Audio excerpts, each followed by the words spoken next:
Hola chicas, chicos, ¿qué tal? Espero que bien. Hoy, como habréis visto en el título, traigo la historia de un crimen real, porque yo soy adicta a las historias de crímenes, a los podcasts, programas, radio, televisión, de lo denominado True Crime. Soy adicta. Y digo, bueno, pues como estoy obsesionada con un programa que se llama Crims, en catalán, Crímenes, que presenta Carla Porta. Yo soy una crazy fan de este periodista de investigación, es genial. Pues digo, voy a traducir uno al español y lo voy a subir al canal, que también me he copiado de este estilo de vídeos de una chica, de dos chicas que hacen ASMR, que han subido varios vídeos con esta temática. Una es de la que me acuerdo primero, porque ella se lo anota todo en una libreta grande, bien redactada y bien bonito. Yo no, yo me he hecho una chuleta con los datos más importantes. Me iba a apuntar 4 cosas, pero resultó que es tan enrevesado el caso que me he apuntado aquí no sé cuántas páginas, pero sucio, corriendo y mal. Ella lo hace, lo pone todo bien bonito y nos lo lee. Yo no, yo solo voy a refrescarme por si me olvido algún dato. Ella es Natalie V. No, bueno, ahora se llama, tiene otro canal. Antes era Natalie V, pero ahora es Natalie ASMR. Me copio de ella. Que yo voy a sus vídeos a comentar que me encantan este estilo de vídeos. Si vais, me veréis ahí como una crazy fan. Y la otra chica es Bombón ASMR, que también tiene un par de vídeos con crímenes. Os dejo sus canales aquí debajo. Por si acaso, antes de que me acuséis de copiar, sí, me he copiado de ellas. Espero que este sea el primero de muchos crímenes que os cuente. Bueno, no porque haya muchos crímenes, sino porque que no haya más. No quiero que haya más, pero los que ya hay, que no os puedo borrar, me encantaría contároslos. Y espero que no sea muy lioso porque es el primero y no lo tengo muy estructurado. Pero voy a intentar hacerlo lo mejor que pueda, ¿vale? El doble crimen de Pedralbes sucedió el 4 de mayo de 1974. Este es antiguo, pero los hay mucho más recientes y haré más. Sucedió en la calle Joan Alós, número 5 de Barcelona, en el barrio de Pedralbes, que es la zona alta, la zona rica de Barcelona, y ya lo era en aquel entonces, ¿vale? La criada preparaba el desayuno y cuando se lo sube a la habitación de los señores, se encuentran los dos muertos, ¿vale? Todo lleno de sangre, la estampa que se encontró es todo lleno de sangre y el señor y la señora cubiertos por como un edredón lleno de manchas de sangre, y por las paredes y el suelo también había un charco enorme. Era una casa grande con servicio, por eso tenían criada, mayordomo, chofer, de todo. Entonces la criada subió con el perro de la familia, se encontró este desastre. Estaba la mujer a la izquierda, boca arriba con los brazos en cruz sobre el pecho, supongo que en plan defensa, no lo sé.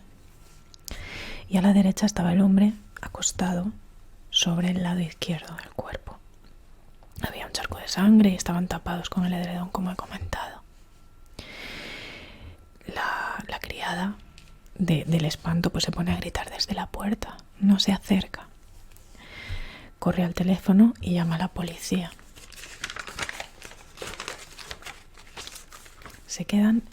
Llega la policía rápido, ¿no? Y se quedan sorprendidos de la violencia que había allí, porque tenían muchísimas heridas de puñaladas el señor y la señora por todo el cuerpo.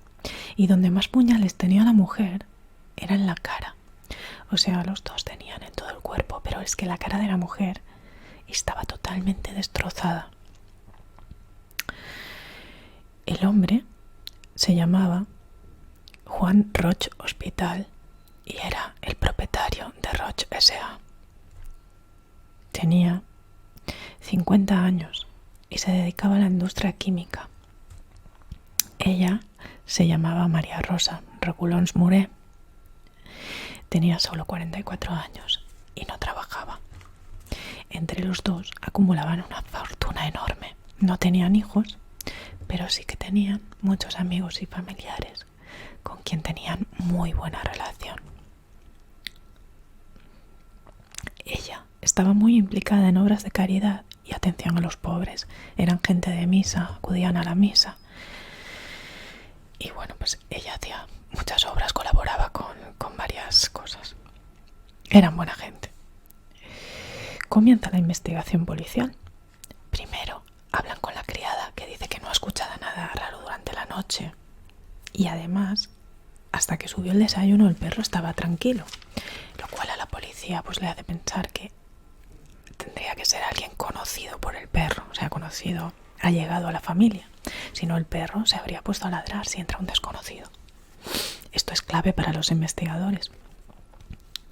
También las puertas y ventanas no estaban forzadas, así que era de suponer que la persona tenía una copia de las llaves y que se había molestado en abrirlas bien y encerrarlas bien al irse, porque estaba todo perfecto. No había nada revuelto, por lo que tampoco parecía un robo. La policía científica se puso a trabajar y encontró muchísimas huellas de una sola persona por la habitación. Mientras se hacen las comprobaciones debidas, dactilares, porque claro, fue en el año 70, en los años 74 he dicho, ¿no? O 73. Del 74, pero claro, en esa época estas pruebas tardaban bastante más que ahora. Mientras se hacían las comprobaciones, la policía investiga el entorno. De los empleados surgió rápidamente el primer sospechoso. El anterior camarero, que era toxicómano y vicioso. Lo habían despedido por eso. Se ponen a buscarlo y mientras salen los resultados de las huellas, que resultan ser de José Luis Cerveto Goch, de 35 años de edad. Soltero, natural de Alicante, de 1,70 de estatura, y que usaba peluca para disimular su calvicie. Este dato no es muy relevante, pero lo dijeron y yo lo apunté, no sé.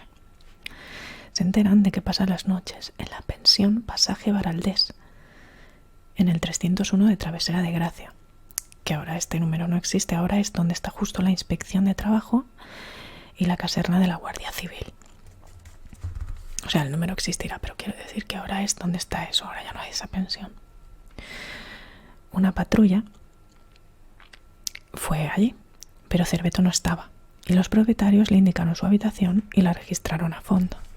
En ese momento llega Cerveto, cuando están registrando la habitación. Aprovechan, lo detienen y registran el coche. Encuentran 4 páginas de un libro de química lleno de fórmulas, una caja redonda con una sustancia sospechosa en el interior, gas para recargar mecheros y una llave de consigna, que después hablaremos de esta llave de consigna. Es trasladado a la prefectura de la Policía Nacional en Vía Laietana de Barcelona. Y este sujeto había trabajado para el matrimonio asesinado, en calidad de mayordomo y de chofer. Pero no era el mismo, ahora lo diré, o sea, no era el mismo del que se sospechaba en un principio, del mayordomo toxicómano. No, es otro. Este trabajó desde el 1 de enero de este año, del 74, al 17 de abril. Lo despidieron por no cumplir debidamente con sus obligaciones, que ahora hablaremos de lo que hacía. No es el mismo que el otro mayordomo, el toxicómano. Este es otro. O sea, el de las huellas, este hombre, apellidado Cerveto, que acaban de detener, es el que sustituyó al camarero toxicómano. Por lo tanto, se descarta al otro y se investiga a este, porque está la escena llena de huellas de este. Y también había sido despedido 18 días antes del crimen. El matrimonio siempre había tratado muy bien a Cerveto. Lo habían contratado a través de una agencia para hacer de chofer, pero se había ganado la confianza de ellos y acabó haciendo también de mayordomo. Hacía varias faenas, trabajos. Había llegado a su casa 5 meses antes del crimen, sin nada, solo con una bolsa de cómics y algún libro. Los señores de la casa le compraron ropa, le dieron comida y techo a cambio de que trabajara para ellos. Estaba muy bien tratado. José Luis Cerveto dice estas palabras textuales en una película que hizo sobre él en el año 78 el director vasco Gonzalo Herralde, porque se hizo una película, a ver, dejaré el enlace por ahí abajo si la encuentro, o al menos el título, ¿vale? Y en esta película documental lo entrevista en la cárcel y él dice textualmente estas palabras relatando el suceso, ¿vale? Por la mañana, cuando yo me levantaba, mi primera obligación era limpiar la casa, mientras la doncella entraba y le servía el desayuno. Entonces, cuando los señores se levantaban, entonces yo cogía y me vestía con un traje que me habían comprado y me iba a un coche que el señor tenía y me marchaba con él. Mientras el señor iba al despacho, a la bolsa y a todas estas cosas, a todos esos trabajos suyos, yo pues estaba en el coche esperándolo. Son fragmentos de cosas que dice él, luego hablaré de cosas que dice sobre el crimen. O sea que era un trabajo normal, lo trataban bien, él hacía sus labores y todo estupendo. La relación con los señores era buena y le habían invitado a pasar con ellos unos días en la Costa Brava, en Francia. Pero esta invitación marcó un punto de inflexión en la relación de estos tres. El chofer oficial, por eso, no era él. El chofer oficial era el señor Francisco, un señor mayor que trabajaba para el matrimonio hacía muchísimos años. Cerveto era como el chofer secundario y mayordomo, ¿de acuerdo? Al mayordomo que llevaba toda la vida con ellos, al chofer, perdón, Francisco, nunca le gustó Cerveto. Desde el primer día le pareció que tenía una mirada rara y que le pedía cosas a los señores como si fuera un príncipe, con exigencias, comidas y cosas especiales, peticiones absurdas, como si pudiera exigir. Él era un empleado. Un día el señor le dijo que fuese a la policía a hacerse el pasaporte para el viaje, que le invitaron a ir con ellos a Francia. Entonces Cerveto le dijo que sí, pero no fue. Y no fue porque no podía ir, porque él estaba en libertad provisional por un delito cometido hace años y no podía salir de España. Pero claro, esto los señores no lo sabían, solo lo sabía él. Después hablaremos de estos delitos. Francisco, el chofer mayor, sabía que no había ido y sabía que cogía además el coche sin permiso. Después diremos para qué. Y un día, harto de verle ahí tirado viendo la tele, se lo dijo a la señora. Fue a hablar con la señora, el chofer de la familia de toda la vida, y le contó lo que pasaba. Y la señora le riñó porque no se lo había dicho antes. Cerveto cogía el coche todos los días, 1 y 15 de cada mes, porque eran los días que le tocaban personarse en el juzgado por la libertad provisional. Y nadie lo sabía, claro, pero él cogía el coche porque así llegaba antes y estaba en media hora ida y vuelta. El matrimonio, al enterarse de todo esto, consideró que se había roto la confianza, claro, y decidió despedirlo el 17 de abril de 1974, 18 días antes del crimen. Recibió la última paga y fue despedido. Bueno, cogió sus cosas, se instaló en la pensión donde fue posteriormente detenido. Volvemos a ese momento, al momento de la detención. Cerveto ya está en la comisaría en Vía Layetana, en una sala pequeña, y él explica tranquilamente su coartada. Él dice que el día anterior fue a Tarragona, en un SEAT 850 de alquiler, a buscar trabajo, que ha dormido allá y que lo pueden comprobar en el cuentakilómetros del coche que alquiló. Enseña también tickets de cafeterías, gasolineras del viaje, en el que marcaban expresamente la hora y todo. O sea, él pedía los tickets de cualquier cosa, porque estaba buscando su coartada, claro. Cuando le dicen que se han encontrado huellas de él en la escena, él dice que es normal, que hasta hace poco vivía allí. Pero él no vive allí desde hace 18 días y la policía sabe que esas huellas son más recientes.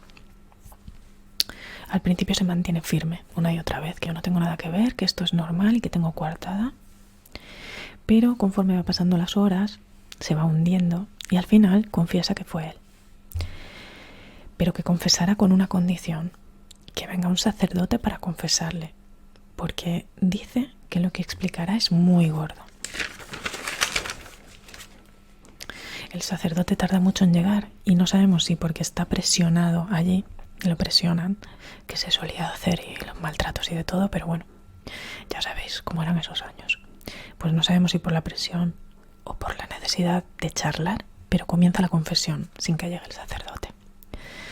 Cuenta que fue el viernes 3 de mayo al mercado de los Encantes, en Glorias, en Barcelona, a comprarse ropa negra y un pasamontañas, unos zapatos con un número menos del que gastaba, con la finalidad de despistar a la policía, ¿vale? Y un machete con una hoja de 18 centímetros.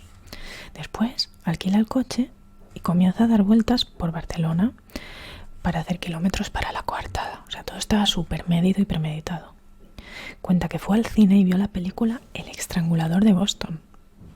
Dio vueltas por la zona y decidió entrar en la casa cuando le pareció que nadie le veía porque era una zona muy vigilada. Y ya cuando era de noche y vio que los vigilantes no estaban en su punto, pues fue. Entró con su llave, entró dentro del lavadero y se puso el pasamontañas. Claro, él se había guardado una copia de la llave.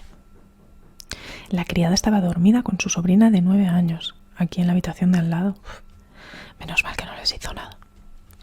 Cerveto subió a oscuras a la habitación de los señores. Escuchó que estaban hablando, así que esperó. Se sentó en una alfombra que había allí fuera en el recibidor, hasta que creía que estaban dormidos. Estuvo 1 hora y pico o 2. Sobre las 2 de la madrugada se levantó a escuchar y le pareció que estaban dormidos. Pues efectivamente entró mientras dormían y cuenta que cuando estaba delante de ella con el machete se quedó dudando si seguir con el plan o retirarse. Pero que en este momento se despertó el señor y que entonces encendió la lamparilla de mesa y al hacer el gesto de levantarse como para defender a su señora y a él, no lo sé, pues Cerveto no lo pensó más y empezó a apuñalarlo con el machete para que no se pudiera levantar ni defenderse. Mientras le apuñalaba, el señor intentaba moverse, pero él tiró la linterna porque en otra mano llevaba una linterna por si acaso, que al final no hizo uso de ella. La tiró al suelo, entonces con la mano que le quedó libre le agarraba el cuello para que no se pudiera mover mientras le apuñalaba. Con todo este ruido se despierta la señora. Dormían en camas separadas. Cuando la señora se despierta, mira hacia allá, él se giró, porque estaban en camas separadas, y vio que la señora hacía el gesto de levantarse, claro. Entonces él soltó al señor, que estaba súper apuñalado ya, se fue hacia ella y la fue a apuñalar, y dice textualmente en la declaración: la pobrecita me hacía que no con los ojos, pero yo estaba tan obcecado, tan en esa idea, que empecé a apuñalarla a ella. ¡Hala! Mientras la mataba, el señor, aun con todas esas puñaladas, todavía vivía y se intentó levantar y le lanzó un vasito de cristal que se estrelló contra la pared. Él se tiró encima de él, resbalaron por el suelo con la sangre y no paró de darle puñaladas hasta que se le cansó el brazo. Luego le puso una almohada encima y se sentó sobre él para rematarlo y que dejara de respirar. Tremendo, ¿eh? Una vez muertos, se fue abajo a poner la calefacción fuerte, atención a esto, y tapó los cadáveres mucho, porque no hacía tiempo de tener edredones, pero él fue por algo bien abrigado, por este motivo, para que no se enfriaran rápido, y entonces el forense determinase la hora de la muerte un poco más tarde, y para que le diese tiempo a tener su coartada de irse con el coche y estar en Tarragona, ¿vale? Esta idea la sacó, atención, de un episodio de Colombo. Colombo era una serie de detectives muy antigua. También se le ocurrió simular un robo, entonces cogió de las cajas fuertes, que sabía dónde estaban las llaves, cogió un fajo de billetes, papeles, joyas y una pistola. De la caja fuerte de él y de ella tenían varias. Pero como no dejó nada revuelto, ni siquiera nunca dieron por hecho que fuera un robo. La estrategia no funcionó. Ya, como os digo, la policía nunca sospechó de que fuera un robo. Se fue de la casa y se cambió mientras conducía. Iba tirando por toda Barcelona piezas de ropa que se iba quitando mientras conducía sin parar. Las iba tirando esparcidas. La llave de consigna que encontraron en su coche correspondía a la consigna de la estación de Francia donde guarda el botín. todo lo que había recaudado de las cajas fuertes, lo guarda allí. Aparcó detrás de un camión y durmió hasta las 5 de la mañana, que vuelve para la pensión y se encuentra la policía registrando su cuarto. Al cabo de unas horas lo vuelven a buscar al calabozo para que vuelva a explicar todo delante del fiscal. Claro, tiene que ratificar su declaración. Y en esta ocasión agrega más datos. Dice que lo hace para hacerlo más horrible, para que le ejecuten. Pide ser ejecutado, pero se lo deniegan e ingresa en prisión en la cárcel La Modelo durante 2 años a la espera del juicio. Se intenta suicidar varias veces. Una de ellas incluso bebió 1 litro de lejía, que no lo mata pero por poco, y le destrozó todo el estómago. Se autolesionaba y se ensuciaba las heridas con sus heces para que se infectaran, pero no consigue morir de ello. Incluso advirtió al tribunal que si no lo mataban, cuando saliese sería culpa de ellos que lo volviera a hacer. Pedía reiteradamente que lo mataran y debieron hacerlo hecho, luego lo veréis. Pero nunca se lo concedieron y él seguía en prisión. Ya no he escrito nada más porque de lo demás me acuerdo perfectamente. En la prisión hizo un amigo, el primer amigo de su vida. Él le confesó que nunca había jamás tenido amigos. Y cuando este amigo fue puesto en libertad, se escribían cartas.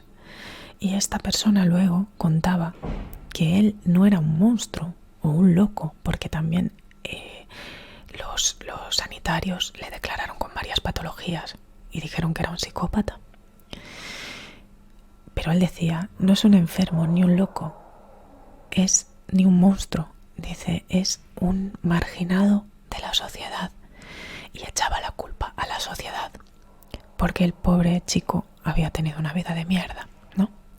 Y entonces, en esta investigación, sale que su madre, eran 3 o 4 hermanos, creo que eran 3 hermanos, y su padre muere cuando él aún no había cumplido ni 4 añitos, se muere de una tuberculosis, creo. Su madre, que no los podía mantener a todos, decidió dejarlo en una casa de acogida, en una adopción con las monjas, ¿no? En un orfanato. Y lo abandona allí. Y cuenta que las monjas lo maltrataban muchísimo. Se hacía pis en la cama, pues lo tenían hasta las 5 de la mañana con los brazos en cruz y con pesos y rezando, y le pegaban y le hacían de todo. Yo eso me lo creo, porque las monjas, yo que no vivía en los años 70 obviamente, pero las monjas en los años 90 a mí me hacían castigos muy raros. Y lo de estar de rodillas y con los brazos en cruz, eso todavía lo hacían. O sea, estamos hablando de ya entrando en el siglo XXI. Así que me imagino que en los años 70 había monjas muy malas que hacían lo que les daba la gana sin vigilancia. Pues él pasaba mucho miedo en ese sitio, era maltratado. Entonces él tenía los antecedentes por lo que sucedió en este orfanato. Que en una de estas broncas que le echaban las monjas y palizas que le daban y le tiraban de las orejas, le rompían el tímpano, de todo. Lo llamaron al despacho un día para una monja pues agredirle. Y entonces pasó que él, que solo tenía 9-10 años, le dio un puñetazo a la monja aquí en el pecho, con la mala suerte que la monja cayó por la ventana y murió. O sea, cayó hacia atrás y murió. Entonces pues él cogió el dinero que podía de allí y escapó, pero lo pillaron. Que por cierto, cuando estaba escapando, dice que se encontró un gatito que se paró en una fuente a descansar un momento, y había un gatito al que fue a acariciar. El gatito le mordió y él se vengó de todo, retorciéndole el cuello y ahogándolo en una fuente. Cuenta esto en el documental. Pero bueno, al final, pobre gatito y pobre monja monja, en fin, depende cómo fuera, ¿vale? Si era una abusadora de niños, pues no. En este internado, en este orfanato también los cuidadores habían abusado de él sexualmente repetidas ocasiones. Él solo había conocido el sexo de esta manera. Unos hombres habían abusado de él y bueno, lo había pasado fatal, total, que lo cogieron cuando la monja murió. Y entonces fue a un reformatorio, de ahí que tuviera los antecedentes penales que le habían pillado. Aparte de eso, cuando salió del reformatorio, se dedicó a abusar de niños. Él iba a máquinas recreativas, máquinas de juegos, decía él en la entrevista. Se le acercaban los niños, se iba ganando su confianza poco a poco, y luego pues al final conseguía convencerlos con dinero, con juegos, con engaños, no lo sé, de que se fueran con él, y abusaba de ellos sexualmente. De hecho, declaró que el mismo día que asesinó a los señores, por la tarde se fue a abusar de ellos, de unos niños, a un conocido barrio de Barcelona por ahí. Tremendo. Entonces, bueno, hubo el juicio y lo juzgaron y lo condenaron a 60 años de cárcel y no sé qué más, algo más. Más creo que de 5 de alejamiento después de Barcelona o algo así. Pero ¿qué pasó?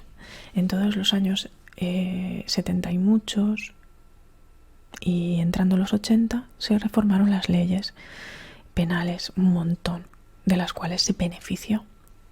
Recordar que él pedía una y otra vez pena de muerte, y nadie le hizo caso. Y él amenazaba: si yo salgo, voy a hacerlo igual, voy a hacerlo.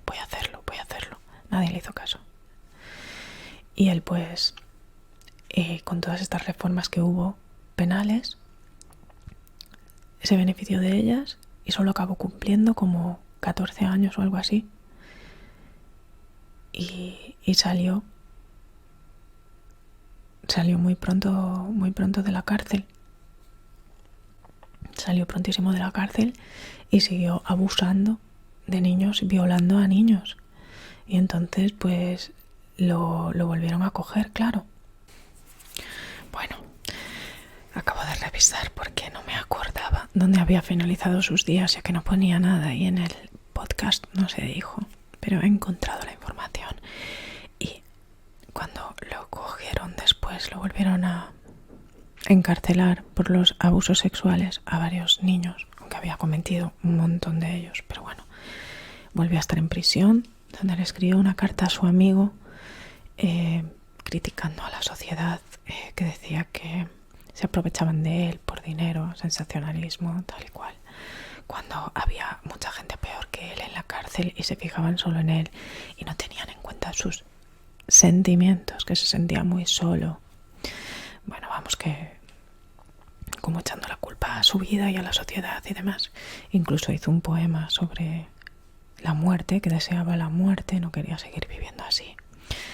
Él sentía que era una amenaza para la sociedad, así como la sociedad lo había convertido en esto, ¿no? Digamos, más o menos es lo que se saca en conclusión de este documental, que da para pensar. Y el pobre chico, pues, lo pasó muy mal en su vida, la verdad. Pues abusaban de él, le pegaban, también sexualmente, lo maltrataron. Su madre, antes de dejarlo abandonado en el orfelinato, también le pegaba. Bueno, lo pasó muy mal en su vida, pero claro, no sé qué decir, o sea, esto da para pensar mucho. Yo no soy psicóloga, no soy nada, no soy socióloga, pero mucha gente lo pasa mal y no va matando gente por ahí. Pero bueno, a una persona que brutalmente asesina así a un matrimonio, dejarlo en libertad después de 10 o 14 años no es normal. Estos casos a veces nos dejan estupefactos porque casi siempre reinciden y es una putada. Esto podía haberse evitado, lo de después. Lo de antes pues no, nadie lo iba a saber, pero lo de después sí. Por ejemplo, no mató a nadie más, pero abusó de muchos niños. Y bueno, menos mal que lo cogieron, volvió a la prisión y allí murió en la prisión. Pero lo lógico y normal es que no hubiera salido nunca de ella, ya que primero le cayeron penas de muerte, que eso no lo expliqué bien, pero se conmutó por 2 de 30 años. O sea, 60, de los cuales solo cumplió 10. Brutal, horrible. Pero bueno. Y no sé qué habréis pensado de este caso. Espero haberlo contado más o menos bien. Me parece espeluznante, alucinante. Pero espero que os haya entretenido y espero traer más casos de estos que no sean tan liosos. Muchas gracias por el apoyo a los nuevos miembros de este mes, a los que no sois miembros y apoyáis mis vídeos, por cada like, por cada visualización. Muchísimas gracias.